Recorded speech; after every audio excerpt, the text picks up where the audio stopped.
Hello students, welcome to One Day Law Revision, Module 10, Miscellaneous Provisions.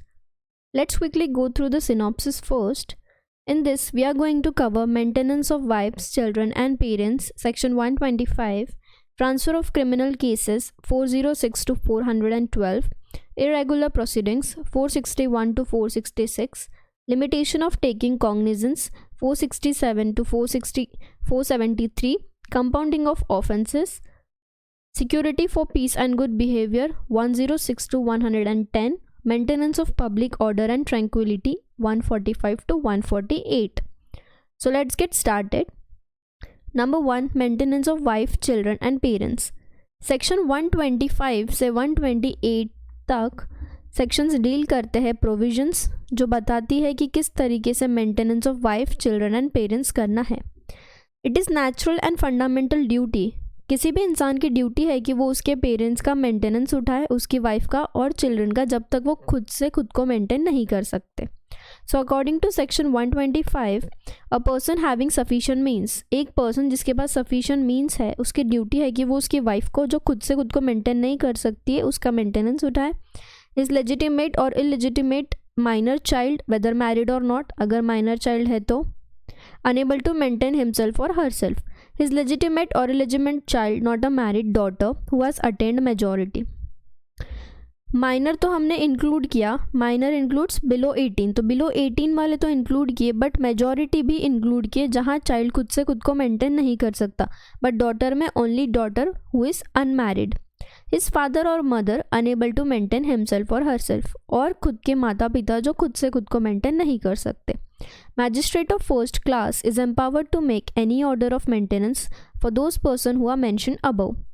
Maintenance और interim maintenance shall be payable. कब से payable होगा? From the date of order. जिस दिन magistrate of first class ने order किया उस दिन से maintenance pay करना पड़ेगा, और if it is mentioned from the date of application, या फिर अगर specifically दिया है from the date of application तो उस दिन से maintenance pay करना पड़ेगा. Minor includes below 18 और wife includes divorced wife also.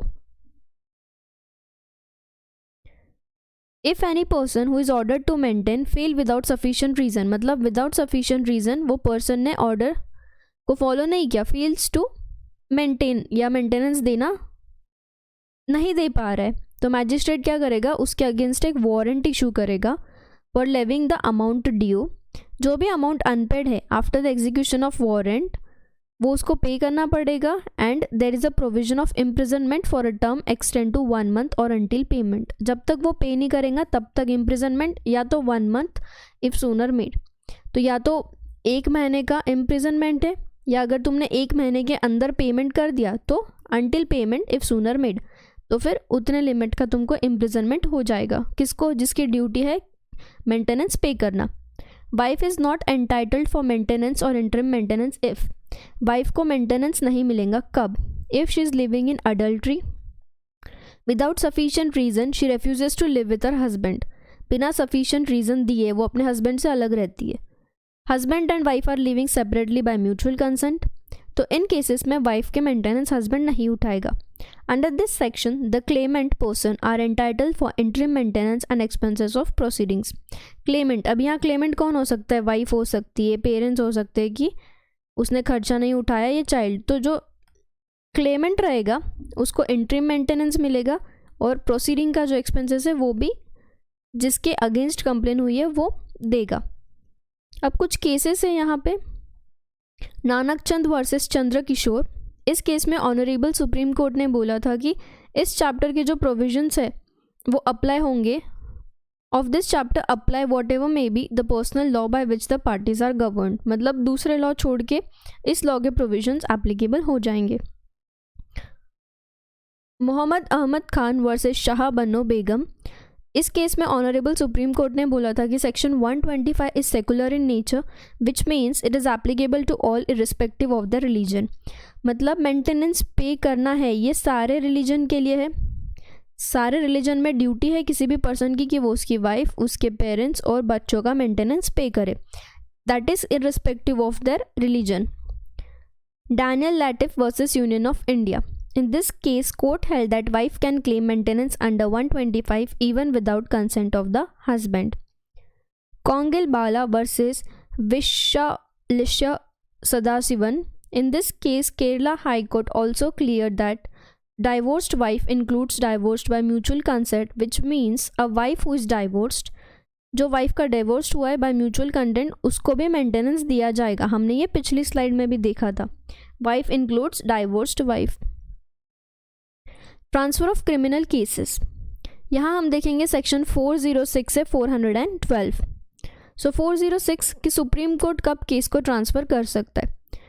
If it appears to the Supreme Court that an order made under this section is expedient to meet the end of justice, अगर supreme court को लगता है कि justice दिलाने के लिए ये ज़रूरी है कि केस को एक हाई कोर्ट से दूसरी हाई कोर्ट में ट्रांसफ़र करना है या एक क्रिमिनल कोर्ट से दूसरे सबॉर्डिनेट कोर्ट या इक्वल जुरिस्डिक्शन वाले कोर्ट में ट्रांसफ़र करना है, तो सुप्रीम कोर्ट कर सकता है. Supreme court can act under this section only on application provided by the attorney general of India. कब सुप्रीम कोर्ट ट्रांसफ़र कर सकता है? जब एप्लीकेशन मिला है किससे? अटॉर्नी जनरल ऑफ इंडिया से और advocate general of state, and it should be supported bye an affidavit और अफर्मेशन. तो दो लोग हैं, अटॉर्नी जनरल ऑफ इंडिया या तो advocate general of state. Where any application under this section has been dismissed, then the Supreme Court is in the opinion that the application was vexatious, then it may order the applicant to pay compensation to the person who has opposed and the sum may not exceed 1000 rupees. अगर application dismiss होता है और बाद में पता चलता है कि वो गलत तरीके से, एरोनियस तरीके से सुप्रीम कोर्ट तक पहुंचाया गया था, तो सुप्रीम कोर्ट अभी जो एप्लीकेंट है जिसने एप्लीकेशन दिया उसको कॉम्पनसेशन पे करने लगाएगा, and that sum will not exceed 1000. तो मैक्सिमम लिमिट क्या है? ₹1000. Transfer of cases by high court. अब किस केस में हाई कोर्ट केस को ट्रांसफ़र कर सकता है? Section 407. When it appears to high court that fairness of the trial would be prejudiced if it is conducted in the court, कि जो particular case में अभी वो कंडक्ट हो रहा है अगर उसी में किया तो उस ट्रायल का फेयरनेस वुड बी प्रेजुडाइज्ड, मतलब अफेक्ट करेगा, will be harmful. It may involve decision of some questions which may cause unusual difficulty. It may take into consideration of the convenience of the party or witness. तो high court convenience भी देखेगा, किसका? Party और witness का. In that case, High Court may act either on report of a subordinate court or an application by the parties, provided that no application can be made for transferring a case from one court to another of same level unless an application has been rejected by session judge. तो यहाँ पे कौन application reject करेगा? Session जज. Unless it is rejected by sessions जज हम उसको transfer नहीं कर सकते. Application made has to be supported by a motion. Application has to be supported by a motion, and if the applicant is advocate general then it is to be supported by affidavit. If the applicant is an accused, किसी accused ने application किया है to transfer the case, तो high court क्या बोलेगा उस person को? पहले तुम एक बॉन्ड एग्जीक्यूट करो विद और without surety and pay for the compensation. The accused has to apply his application to the public prosecutor.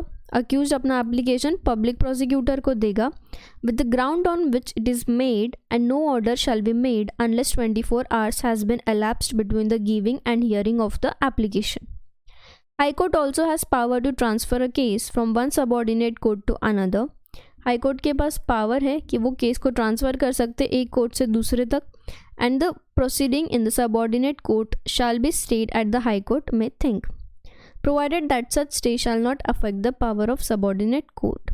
जब कोई एप्लीकेशन हाई कोर्ट डिसमिस कर देता है, क्यों? क्योंकि जो एप्लीकेशन बनाया गया था वो वेक्साशियस मैनर में था, तो फिर से जिस पर्सन ने बनाया है तो हाई कोर्ट ऑर्डर करके उससे कॉम्पनसेशन ले सकता है for a sum not exceeding 1000 rupees. Again the limit of 1000 is given. When the case is transferred, the trial should be followed in the same procedure that would have been followed if the case was not transferred. Transfer of cases by Sessions Judge. Section 408. अगर sessions जज को लगता है कि ज़रूरी है कि case को ट्रांसफ़र करना चाहिए from one criminal court to another, तो वो कर सकता है. सेशंस जज may act upon application of party, या तो पार्टी एप्लीकेशन करेगा या तो on the report of subordinate court. तो ये दो केसेस में सेशन कोर्ट केस को ट्रांसफ़र कर सकता है.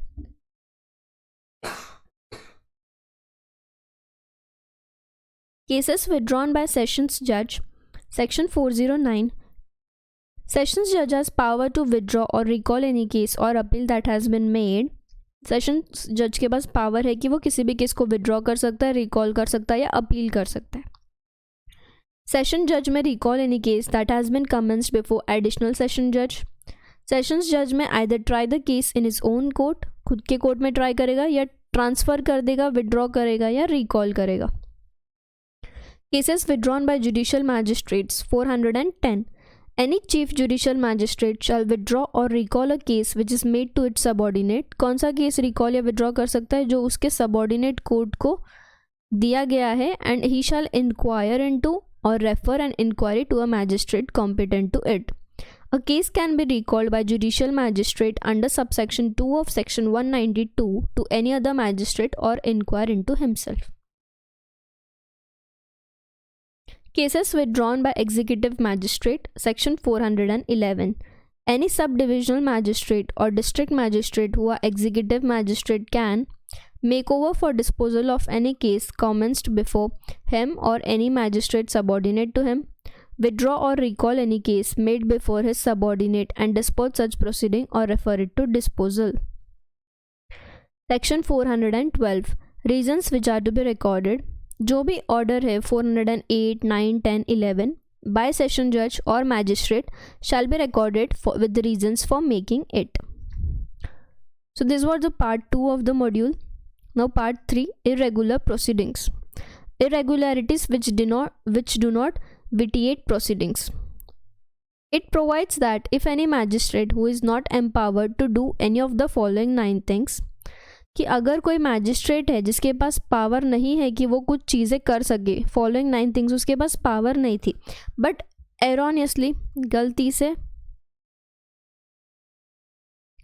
से बट गुड फेथ में अगर उसने इसमें की कोई चीज़ कर दिया, तो फिर अगर जो प्रोसीडिंग हो गई थी हम उसको सेट असाइड नहीं कर सकते, उसको साइड में नहीं रख सकते, merely on the ground that he was not empowered to do so. सिर्फ ये बोल के कि वो मैजिस्ट्रेट के पास पावर नहीं थी ये पर्टिकुलर चीज़ करने की, ये बोल के हम उस केस को साइड में नहीं रख सकते.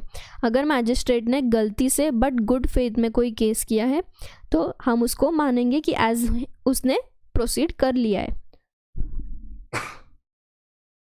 अब ये जो 9 केसेस है वो क्या क्या है?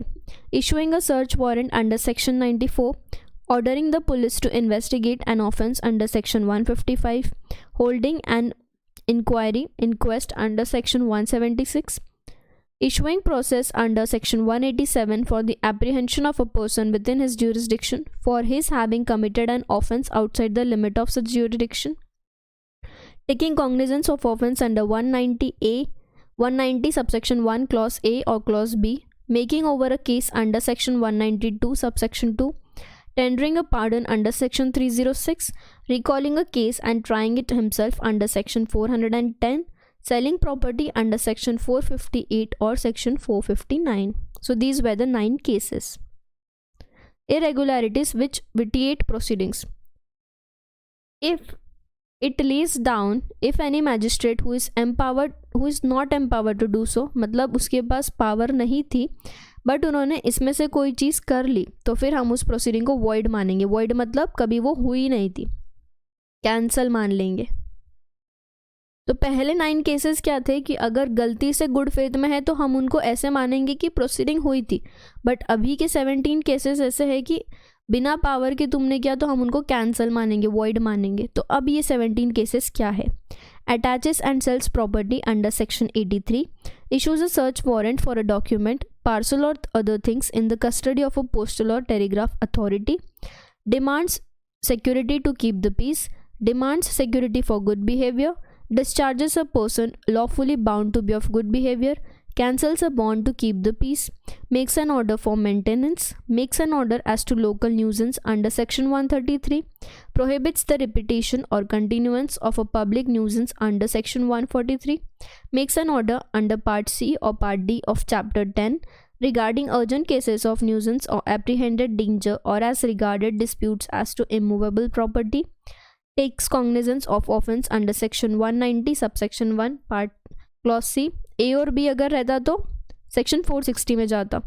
Tries an offender, tries an offender summarily, passes a sentence under section 325 on proceedings recorded by another magistrate, decides an appeal, calls for proceedings under section 397, revises an order passed under section 446. अगर ये irregularities थी तो यहाँ पे हम good faith का question ही नहीं arise होने देंगे कि वो वेदर गुड फेथ में थी या नहीं. हम प्रोसीडिंग्स को वॉइड ही मानेंगे क्योंकि मैजिस्ट्रेट के पास उसका पावर नहीं था. Such proceedings have no existence in the eyes of law. Existence ही नहीं है, वॉइड है and need not be set aside by supreme court. Proceedings in wrong place. Section 462. No finding, sentence or order of any criminal court shall be set aside merely on the ground that, कि कोई भी proceeding को हम बाजू में नहीं रखेंगे merely on the ground that. किस रीज़न से? कि जो इंक्वायरी हुआ, इन्वेस्टिगेशन हुआ, ट्रायल हुआ, वो किसी रॉन्ग प्लेस पे हो गया, wrong sessions division, district, sub division. तो अगर रॉन्ग प्लेस पे हुआ तो हम प्रोसीडिंग को वॉइड नहीं मानेंगे. Unless it appears that such error has in fact occasion the failure of justice. Unless अगर कोई ऐसा फैक्ट उठता है कि उसकी वजह से फेलियर ऑफ जस्टिस हुआ है. अगर फेलियर ऑफ जस्टिस है तो फिर प्रोसीडिंग को हम गलत प्लेस पे हुई है मानेंगे.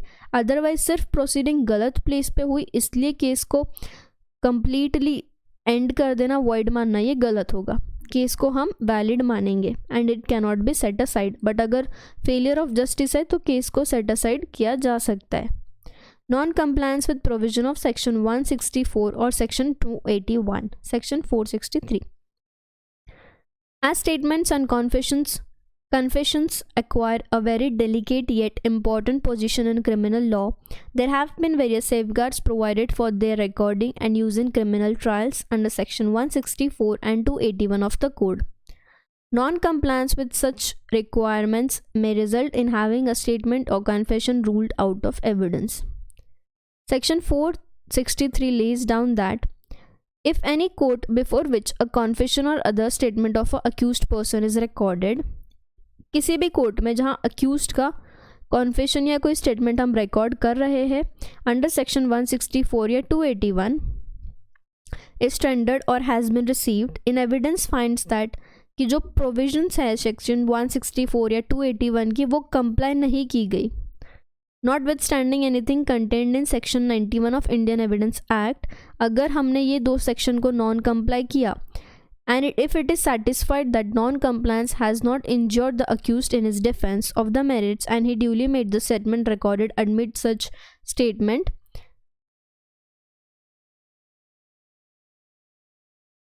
the provisions of this section apply to courts of appeal, reference and revision. अगर ये सेक्शन की नॉन कंप्लायंस है तो इट में result in having a statement और confession ruled out of evidence. Provide that even if the magistrate finds that such requirement has not been complied, he may, despite section 91 of Indian Evidence Act, take evidence as regards such non-compliance, and if is satisfied that such non-compliance has not injured the accused in his defense on the merits, and that he had in fact duly made the statement recorded, the magistrate may admit such statement. Effect of omission to frame charge or error in the charge. Section 464. Object of framing a charge is to enable the accused person to know the accusation. हम charge क्यों frame करते हैं कि accused person को समझे कि उसने गलत क्या किया है, to know the acquisition against him, उसके अगेंस्ट क्या कंप्लेंट फाइल हुई है, so that he can prepare for defence. अगर उसको पता चलेगा कि उसके अगेंस्ट क्या अपराध फाइल हुआ है तो ही वो डिफेंस के लिए प्रिपेयर हो सकता है. इसीलिए चार्ज फ्रेम किया जाता है. अगर उसमें कोई ओमिशन है, इरेगुलरिटी है, तो it may cause prejudice to the accused, मतलब अक्यूज्ड के साथ गलत हो रहा है. But it is not necessarily so in all cases, but ऐसा हर केस में नहीं हो सकता. तो ये सेक्शन स्पेसिफिकली क्या प्रोवाइड करता है कि चार्ज फ्रेम करते टाइम पे अगर कोई ओमिशन है, मतलब कोई बात छूट गई या कोई एरर है, कोई चीज़ कुछ गलती हो गई या कोई इरेगुलरिटी है which includes misjoinder of charge, will be no ground for a devolved trial or revolt unless it has occasioned a failure of justice to the accused. हम उसको कंसिडर नहीं करेंगे unless उसके वजह से कोई failure of justice हो गया to the accused. An accused cannot succeed in setting aside the proceeding, मतलब accused ऐसे successful नहीं हो जाएगा merely on the ground that कि जो charge frame हुआ था वो उसमें कुछ ओमिशन था या वो एरोनियस था या डिफेक्टिव था या उसमें कोई रॉन्ग सेक्शन मेंशन किया गया था किसमें, चार्जशीट में. तो ये रीज़न देके अक्यूज्ड चार्ज को साइड में नहीं रख सकता या प्रोसीडिंग होने के बाद उसको साइड में नहीं रख सकता. As long as the substance of charge conveyed to the accused is clear and unambiguous, any defect in the charge will be immaterial under section 464 and the defect or error is curable. The Supreme Court has held that even vagueness of the charge will not render the trial illegal if no prejudice is caused thereby to the accused person.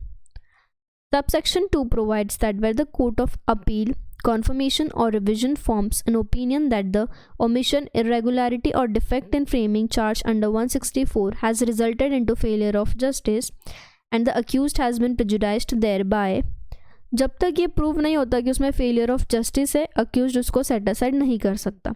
In the case of omission, अगर omission है और अगर failure of justice है, order that a charge to be frame and the trial be recommenced from the point immediately after the framing of charge. फिर से charge को frame किया जाएगा और ट्रायल फिर से रिकमेंस होगा.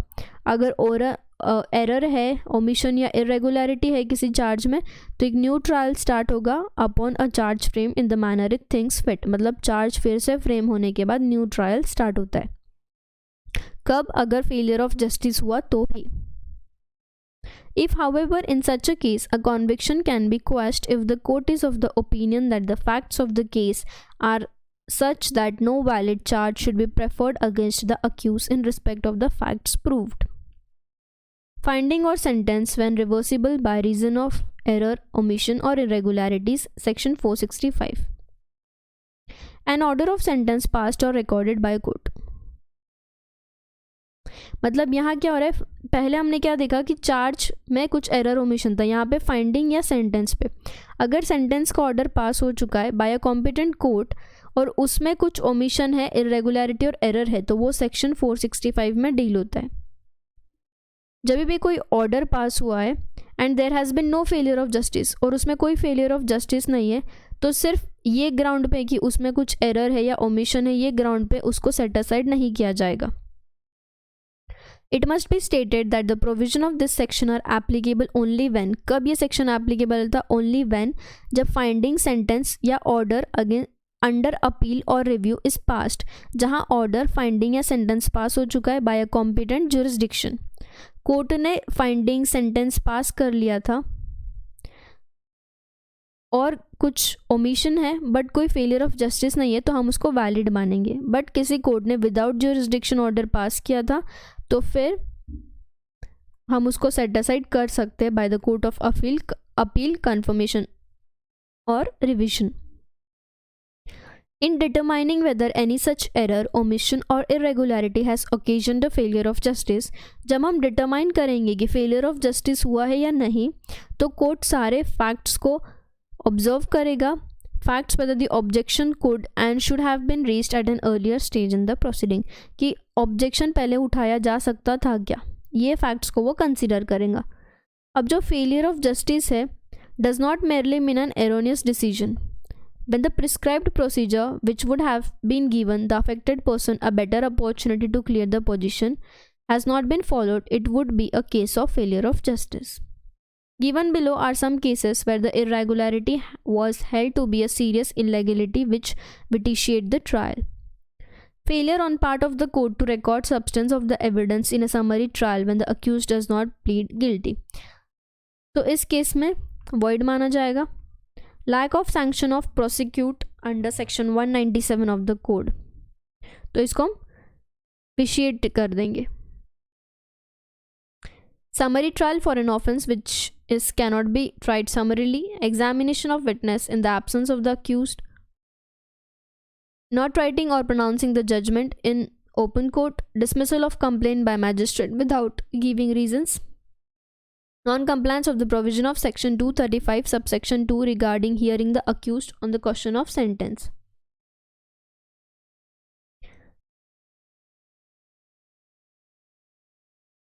It would be pertinent to enumerate certain cases in which an omission or error in the procedure of trial was held to be mere irregularity which did not vitiate the trial and was curable under section 465 of the code as it did not cause failure of justice.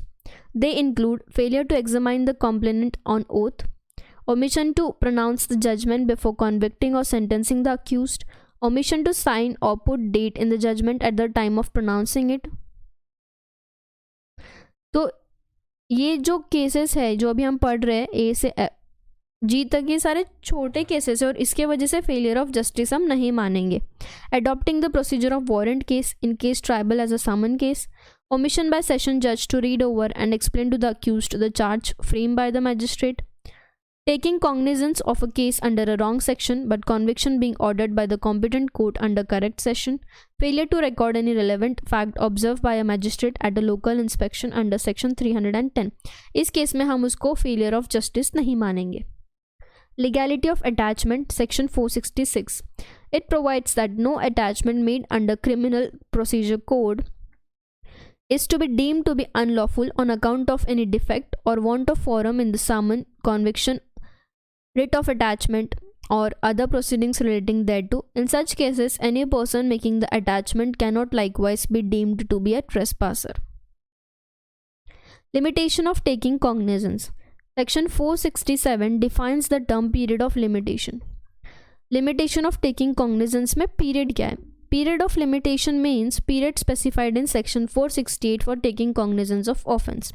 मतलब period कहाँ specify किया गया है? section 468 में. Bar to take cognizance after the lapse of the period of limitation. Except as provided otherwise elsewhere in the code. मतलब कहीं और अगर कोड में कुछ और दिया गया है तो वो छोड़ के कोई भी कोर्ट जो टाइम लिमिट स्पेसिफाइड है उसके एक्सपायरी के बाद किसी केस का कॉग्निजेंस नहीं ले सकता. तो अभी टाइम लिमिट क्या है, पीरियड ऑफ लिमिटेशन क्या है? अगर ऑफेंस का पनिशमेंट सिर्फ फाइन है तो 6 मंथ्स है लिमिट. अगर पनिशमेंट इम्प्रिजनमेंट है for a term not exceeding 1 year तो पीरियड ऑफ लिमिटेशन 1 ईयर है. Period of limitation for taking the cognizance of offence. और अगर offence punishable with imprisonment for a term exceeding 1 year but not exceeding 3 years है तो period of limitation 3 years है. For the purpose of this section, period of limitation in relation to offences which may be tried together shall be determined. Period कब से determine होगा? With reference to the offence which is punishable with more severe punishment or the case may be the most severe punishment. तो ये consider करके ही period of limitations हम देखते हैं. Bar of limitation for taking cognizance provided by section 468 will not apply to offence under section 7 subsection 1 clause A.2 of the Essential Commodities Act 1955. उस case में ये limit नहीं लगता. Commencement of the period of limitation. अब ये जो period of limitation है वो कब से कमेंस होता है, कब से स्टार्ट होता है?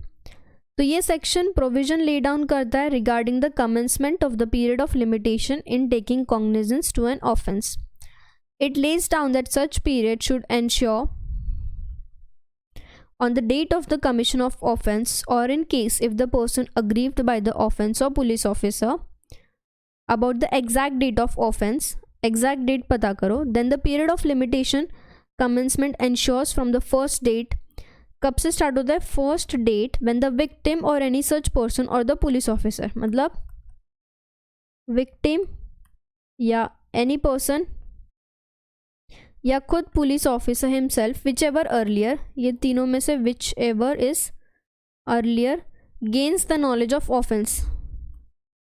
नॉलेज ऑफ मतलब ये तीनों में से जिसको सबसे पहले पता चला कि कोई ऑफेंस हुआ है, या तो विक्टिम को या कोई और पर्सन को या पुलिस ऑफिसर को, विच एवर इज अर्लियर, उस दिन से पीरियड ऑफ लिमिटेशन स्टार्ट होता है. फिर जो टाइम लिमिट है 6 मंथ्स, 1 ईयर और 3 ईयर, फिर वो एप्लीकेबल हो जाती है. Once the time limit is exhausted, फिर उसके बाद कोई भी कोर्ट उस केस का कॉग्निजेंस नहीं ले सकता है. तो that is period of limitation. उसके बाद तुम उस केस का कॉग्निजेंस या उस ऑफेंस का कॉग्निजेंस नहीं ले सकते हो. In the case of adulteration, the period of limitation relating to the bar for taking cognizance, adulteration के केस में कब स्टार्ट होता है? Start from the date of receipt of the report of public analyst and not from the date of taking of the sample. मतलब जिस दिन sample लिया उस दिन से नहीं, जिस दिन पब्लिक एनालिस्ट की रिपोर्ट आई उस दिन से हम स्टार्ट ऑफ या commencement of period of limitation मानेंगे. इसका एक केस है state of Rajasthan versus Sanjay Kumar. Exclusion of time in certain cases, section 470. ये सेक्शन बात करता है कि जब हम पीरियड ऑफ लिमिटेशन कैलकुलेट करते हैं तो उसमें से कुछ चीज़ें स्पेसिफिकली एक्सक्लूड की जाती है. फर्स्टली ये सेक्शन क्या बोलता है, if the concern person whose offence और case is been evaluated for cognizance is engaged in the proceeding of another prosecution, मतलब जिसके अगेंस्ट कॉग्निजेंस आया है, कंप्लेन हुई है, अगर उसका ऑलरेडी कोई प्रोसीडिंग चल रहा है, उसकी ऑलरेडी कोई प्रोसीडिंग चल रही है, तो in that case the tenure taken by the prosecution would be excluded. तो उसका जो फर्स्ट प्रोसीडिंग है वो प्रोसिक्यूशन का जो टेन्योर था उसको हम एक्सक्लूड कर देंगे।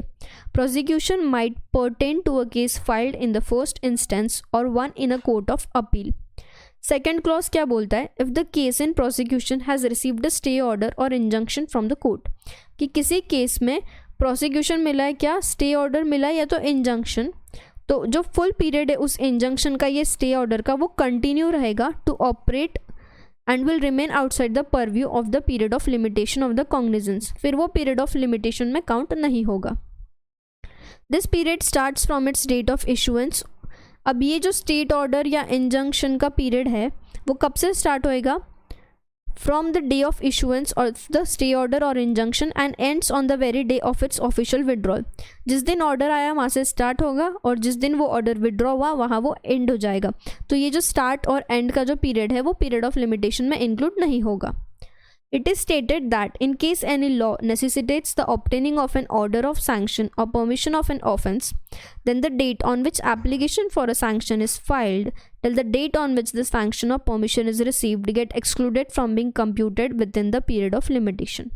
Apart from the above, the period of limitation also does not consider the time during which the accused is outside the territory of India or in such areas which is outside the administration of the central government, and also the time during which he tries to abscond, conceal himself or so as to escape arrest. तो ये सारे times जब उसने भागने की कोशिश की, छुपने की कोशिश की, ये सारे टाइम हम इंक्लूड नहीं करते। Exclusion of the date on which court is closed. जब पीरियड ऑफ लिमिटेशन एक्सपायर होता है जिस डेट पे, on a date when the court is closed, तो फिर कोर्ट कब कॉग्निजेंस लेगा, on the date on which the court reopens. अगर कोर्ट क्लोज था तो फिर जब वो चालू होगा तब उस दिन कोर्ट कॉग्निजेंस ले सकता है। तो ये जो बीच के छुट्टी वाले दिन हैं हम उनको एक्सक्लूड करेंगे। A court shall be deemed to be closed on any day within the meaning of this section if during its normal working hours it remains closed. अगर नॉर्मल वर्किंग आवर्स है जो court के, उस time पे court बंद है तो उस दिन हम मानेंगे कि कोर्ट बंद था, court was closed. Continuing offence section 472। अगर कोई कंटिन्यूइंग ऑफेंस है, a fresh period of limitation shall begin to run at every moment of the time during which the offense continues। जब भी अब तुमने एक ऑफेंस किया तो पीरियड ऑफ लिमिटेशन स्टार्ट हुआ, दूसरा सेम ऑफेंस किया तो उस दिन से वहाँ से उसका पीरियड ऑफ लिमिटेशन स्टार्ट हो जाएगा। Extension of period of limitation in certain cases section 473।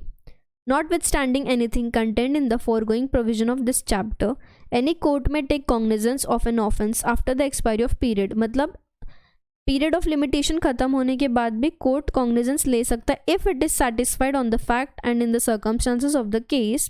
If it is satisfied what, that the delay has been properly explained, अगर डीले प्रॉपरली एक्सप्लेन्ड है और it is necessary to do so in the interest of justice, तो court after the expiry of period of limitation भी case को ले सकता है। Compounding of offence and plea bargaining. अब कंपाउंडिंग मतलब क्या, कि किसी भी मैटर को सेटल करना by money payment instead of other liability. But criminal law में क्या बोला है, the power to compound the offence is at the discretion of victim. अभी जो सेटलमेंट है वो किसके डिस्क्रिशन पे है, विक्टिम के, जिसके साथ गलत हुआ है। यहाँ पे ऑब्जेक्ट क्या है कि हम फ्रेंडलीनेस को प्रमोट करेंगे बिटवीन द पार्टीज, जिसके वजह से पीस मेंटेन रहे। Compounding of offence means to establish a compromise, कि एक कॉम्प्रोमाइज वाली सिचुएशन लाना है दोनों पार्टीज के बीच में। अगर विक्टिम अग्री करता है तो फिर वो केस सेटल हो जाता है। कॉम्प्रोमाइज मतलब सेटलमेंट। वेयर द कंप्लेनेंट, जिसने कंप्लेन किया, वो अग्री करता है कि वो चार्ज ड्रॉप करना चाहता है अगेन द अक्यूज्ड, तो फिर उस केस में कॉम्प्रोमाइज हो सकता है। अब कंपाउंडिंग, अब दो टाइप के ऑफेंस होते हैं, कंपाउंडेबल, नॉन कंपाउंडेबल। तो अभी हम कंपाउंडेबल ऑफेंस देख रहे हैं जहाँ पे कंपाउंडिंग हो सकती है, सेटलमेंट हो सकता है। Compoundable offense are those offense where the complainant enters into a compromise, कि complainant मान रहा है कि मैं compromise करना चाहता हूँ and agrees to have the charges dropped against the accused, और वो agree करता है कि accused के against जो charges हैं मैं उनको drop करता हूँ। Compounding without the permission of court और जहाँ पे कोर्ट का परमिशन लगता है। ऐसे दो टाइप के कंपाउंडेबल ऑफेंस है, एक जहाँ कोर्ट का परमिशन लगता है, एक जहाँ कोर्ट का परमिशन नहीं लगता। सो विदाउट परमिशन के एग्जाम्पल्स है adultery, causing hurt, defamation, criminal trespass. और जहाँ परमिशन लगता है उसके एग्जाम्पल्स है theft, voluntary causing grievous hurt, assault on a woman with intention to outrage her modesty, dishonest misappropriation of property amongst others, criminal breach of trust. Court has discretion to reject a plea to compound an offence having social impact even if the offence is compoundable under section 320 of the Code of Criminal Procedure. Other provision governing compounding of offence, जब भी कोई offence compoundable है, the abetment of such offence और an attempt to commit such offence में be compounded in like manner. Supreme court ने एक landmark case Mahesh Chand versus state of Rajasthan में permission दी थी कि कंपाउंडिंग कर सकते हैं, give permission to compound attempt to commit murder offence under section 307 IPC। When the accused has been committed for trial, जब accused के अगेंस्ट ट्रायल हो रहा है, और when he has been convicted and an appeal is pending, या जहाँ decision आ गया और अब अपील पेंडिंग है, no composition for the offence shall be allowed, फिर हम composition नहीं कर सकते without the leave of court to which he is committed or as the case may be before which the appeal is to be heard. Application for compounding of the offence shall be made before the same court before which the trial is proceeding. मतलब जहाँ trial चल रहा है वहीं पे application for compounding देना पड़ेगा। Compounding मतलब कॉम्प्रोमाइज़, हम कॉम्प्रोमाइज़ करना चाहते हैं। ये कौन देता है? या तो विक्टिम या तो complainant, mostly the same person. High court और court of session acting in the exercise of its power of revision under 401 में allow any person to compound offence which such person is competent to compound under section 320 of the code। तो high court या court of session permission देता है अगर वो compoundable है under section 320। It says that no offence shall be compounded if the accused is, by reason of a previous conviction, liable either to enhanced punishment or to punishment of a different kind for such offence। Effect of compounding of an offence। A compounding of offence under section 320 shall have the effect of acquittal। acquittal हो जाएगा मतलब free of charge. Compounding हुई तो क्या होता है, victim drop कर देता है चार्ज को, तो वो अक्यूज्ड फ्री ऑफ चार्ज हो जाएगा। With whom such offence has been compounded। Illustration, X ने वाई को हर्ट किया। In such circumstances the offences can be compounded only on the instance of the person to whom hurt is caused. तो अगर Y चाहे तो why he compounding कर सकता है, तो सब कुछ वाई के डिस्क्रिप्शन पे होगा। If A wrongfully confines B for 3 days or more, such an offence can be compounded on permission of court on the instance of the person confined, that is B। क्योंकि B के साथ गलत हुआ है, B is the victim, B चाहे तो compounding कर सकता है, सेटलमेंट कर सकता है। Surety for peace and good behavior, section 106 to 110, we have already covered this in module 5, so you can go and check it out there। Maintenance of public order and tranquility, several provisions has been laid down in IPC, CRPC and the Police Act for the maintenance of public order and tranquility। Maintenance of public order and tranquility has been dealt with specifically। Public order is disturbed mainly due to following cases। कब public order disturb होता है? Unlawful assembly, public nuisance and urgent case of nuisance, disputes related to immovable property, unlawful assembly। Unlawful assembly has been criminalized under the law to preserve public peace and security। तो जहाँ unlawful assembly उसको हमने criminal act माना है, to preserve public peace and security। Definition and punishments for unlawful assembly have been laid down under the IPC, which several other provisions have been laid down under CRPC as procedures to be followed in matters of unlawful assembly। मतलब definition और punishments IPC में है और procedures CrPC में है। तो अब हम यहाँ पे सिर्फ प्रोसीजर्स देखेंगे। Procedure when dispute concerning land और water is likely to cause breach of peace, section 145।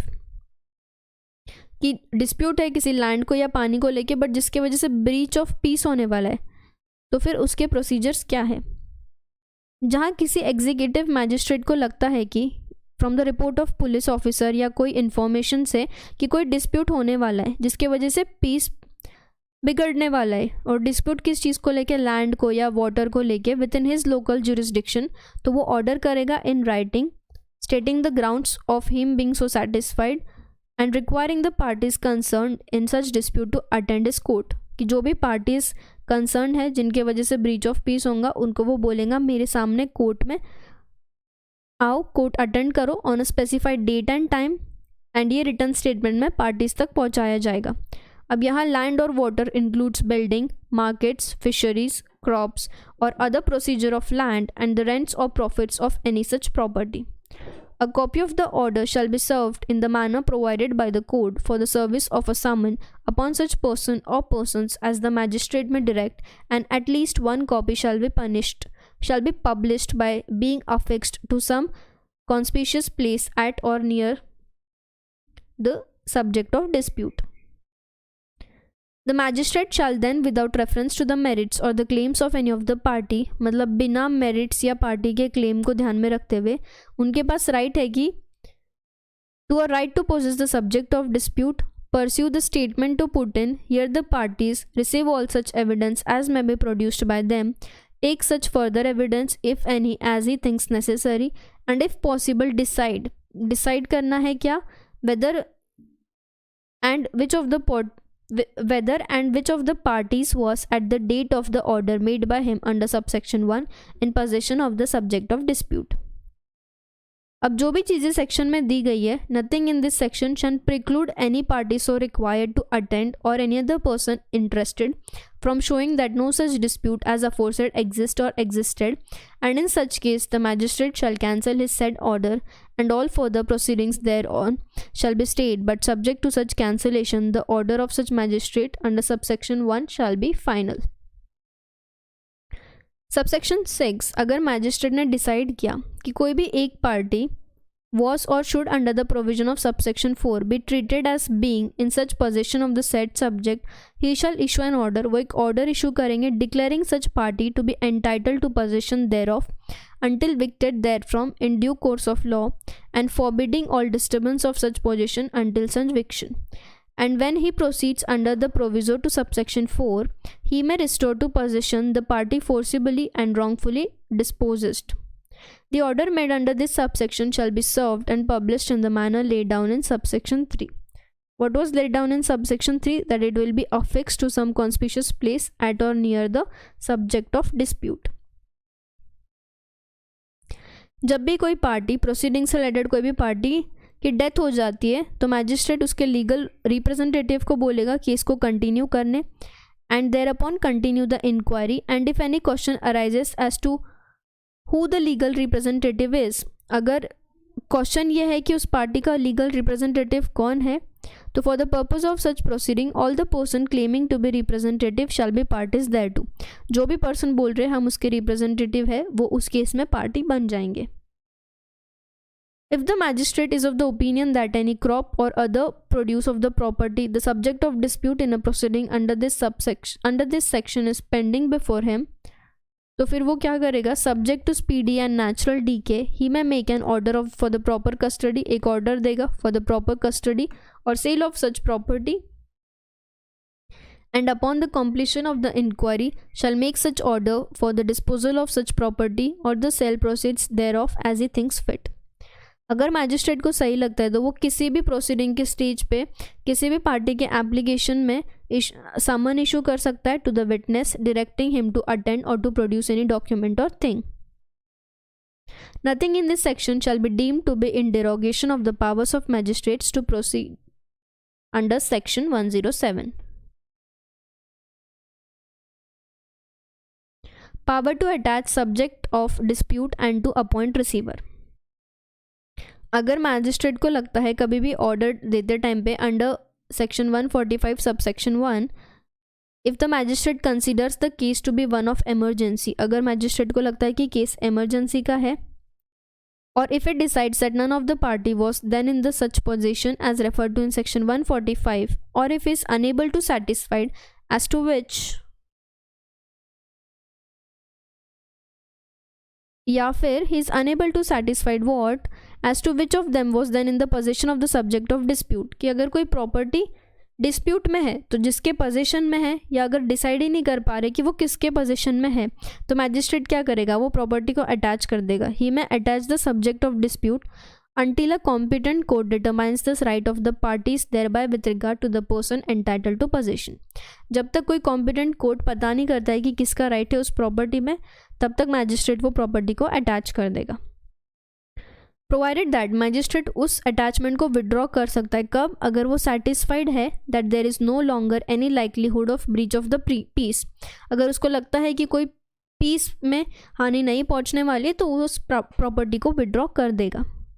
अगर मैजिस्ट्रेट ने अटैच किया subject to dispute, he may if no receiver in relation to such subject of dispute has been appointed by any civil court make such arrangement as he considers proper for looking after the property, or if he thinks fit, appoint a receiver thereof who shall have subject to the control of magistrate। फिर क्या करेगा magistrate, उस case में एक receiver को appoint करेगा जिसके पास सारे पावर्स रहेंगे as a receiver appointed under code of civil procedure. Code of civil procedure के रिसीवर के पास जो भी पावर्स रहते हैं वो सारे पावर्स यहाँ रिसीवर को मिल जाएंगे। Provided that in the event of a receiver being subsequently appointed in relation to the subject of dispute by any civil court, अगर सेम रिसीवर को किसी सिविल कोर्ट ने भी किसी डिस्प्यूट को लेके अपॉइंट किया है तो मैजिस्ट्रेट क्या करेगा, ऑर्डर करेगा। क्या ऑर्डर करेगा, the receiver appointed by him to hand over the position of the subject of dispute to the receiver appointed by the civil court and shall thereafter discharge the receiver appointed by him. तो उसको बोलेगा कि civil court का जो case है तुम उसको संभालो और हम तुमको डिस्चार्ज करते, या फिर मेक सच अदर इंसिडेंटल और consequential order as may be just. Dispute concerning right of use of land और वाटर, सेक्शन 147। अगर कोई एग्जीक्यूटिव मैजिस्ट्रेट को किसी पुलिस रिपोर्ट से या किसी डिस्प्यूट से लगता है या किसी इन्फॉर्मेशन से लगता है कि कोई डिस्प्यूट होने वाला है, कोई फाइट होने वाला है जिससे ब्रीच ऑफ पीस होगा, and that dispute is regarding the right of using of land और वाटर, कि लैंड और पानी को यूज़ करने के राइट को लेके वो डिस्प्यूट है जो कि उसके लोकल ज्यूरिसडिक्शन में है, तो वो क्या करेगा, एक ऑर्डर करेगा राइटिंग में जहाँ वो दोनों भी पार्टी को खुद के सामने अटेंड होने बोलेगा on a time specified, date and time specified in the return statement.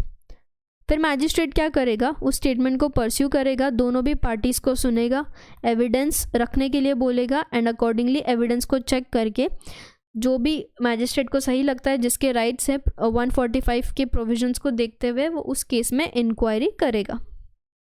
अगर मैजिस्ट्रेट को लगता है किसी का राइट एग्जिस्ट करता है तो वो उस पर्सन को यूज़ करने का हक दे देगा। ही में मेक एन ऑर्डर, वो एक ऑर्डर करेगा जिससे an order for the removal of obstruction in the exercise of such right will be given.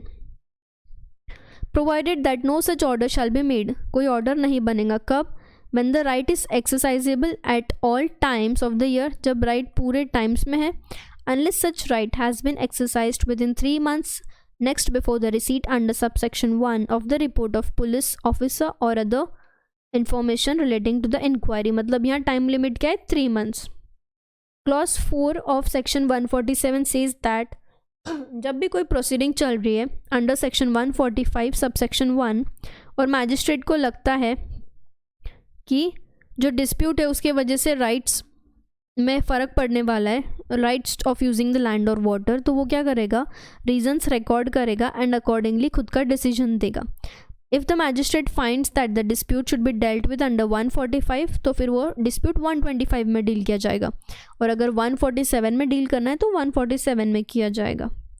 Local inquiry, जब भी लोकल इंक्वायरी ज़रूरी होती है अंडर 145, 46 या 47, तो जो डिस्ट्रिक्ट मैजिस्ट्रेट है या सब डिविजनल मैजिस्ट्रेट है वो क्या करेंगे, may depute any magistrate subordinate to him, जो भी सबऑर्डिनेट मैजिस्ट्रेट है उसको डिप्यूट करेंगे, मतलब ऑर्डर देंगे कि उनको इंक्वायरी करनी है, and may furnish him with such return instruction, और उस सबऑर्डिनेट मैजिस्ट्रेट को रिटर्न इंस्ट्रक्शंस देंगे, गाइड करेंगे, क्या गाइड करेंगे, and may declare by him the whole और any part of the necessary expenses of the inquiry shall be paid, कि किससे इंक्वायरी के एक्सपेंसेस पे करवाने। जो भी रिपोर्ट रहेंगी उसको एज अ एविडेंस रीड किया जाएगा।